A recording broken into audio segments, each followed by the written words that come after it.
19 डिसेंबर 1934 हा भारताच्या संविधान निर्मितीच्या इतिहासातील एक महत्त्वाचा दिवस मानला जातो.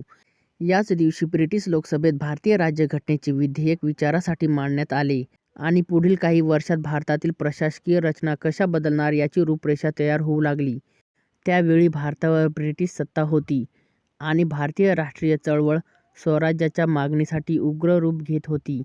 अशा परिस्थितीत भारतासाठी स्वतंत्र राज्यघटना तयार करण्याचा प्रस्ताव मांडणे हे ब्रिटिश शासनाचे स्वतःचे हित जपण्याचे एक साधन होते. परंतु त्यातून भारतीयांच्या स्वशासनातून मागणीला औपचारिक स्वरूपही मिळाले.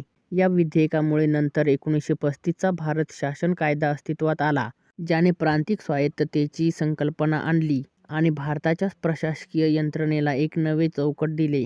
या सर्व प्रक्रियेने पुढे 1947 च्या स्वातंत्र्याच्या आणि 1950 च्या भारतीय संविधानाच्या दिशेने एक ऐतिहासिक पाऊल टाकले.